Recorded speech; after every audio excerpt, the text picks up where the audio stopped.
ठाकुर तो गयो, जीतू जमणवार। अब तेरा क्या होगा 2027 में? एक 32-35 વર્ષના યુવાનને હરાવવા માટે જોરદાર 8 દિવસ મહેનત કરી જીતુ જમણવારે. એમ છતાં એ 32-35 વર્ષનો યુવાન જીતી ગયો. એટલે જીતુ જમણવારની તો વેલ્યુ ડાઉન કરી નાખી. પણ હવે ખરેખર આ કોળી સમાજની જાગૃતિ છે જીતુ જમણવાર. એટલે 2027માં તૈયારી રાખજો કે 2027માં તમને ઘર ભેગા કરવાના છે. અને તમારી જગ્યાએ ત્યાં કોઈ પણ કોળી સમાજનો ધારાસભ્ય ભાવનગરની અંદર હશે. કારણ કે અઠવાડિયું તમે મહેનત કરી, 1 કલાકના તમે ક્લાસ લીધા તમારા કાર્યકર્તાઓના.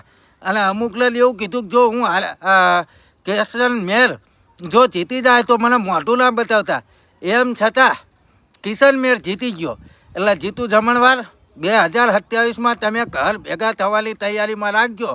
જો આબરૂ બચાવ્યું હોય તો અહીંયા હું તો કહું લડતા જ નહીં. કોઈ કોળી સમાજના યુવાનને ટિકિટ આપી દેજો. નકર જ્યાં તમે ઘર ભેગા ત્યાં કણા કોઈ પણ સંજોગોની અંદર 2027માં કોળી સમાજનો ધારાસભ્ય બનશે. એ હું અત્યારથી તમને કહું. કારણ કે અત્યારથી તમે મહેનત એવી કરી હતી કે ના પૂછો વાત. તો આ કિશન મેર જીતી ગયો. એટલે તમે સમજી લો કે 2027માં તમારી હાલત શું થઈ છે. હવે કોળી સમાજ જાગૃત બની ગયો છે. જે કોળી સમાજ ઉપર ભારતીય જનતા પાર્ટી દ્વારા જે કુકર્મો કરવામાં આવ્યા, જે અન્યાય અત્યાચાર કરવામાં આવ્યા, અને ખાસ કરી બગદાણાની ઘટનાની અંદર ઊભા રોડે જે કોળી સમાજને 1 મહિના સુધી દોડાવ્યા ને, એ બધું યાદ રાખવાનું છે. એ કોઈ ભૂલવાના નથી.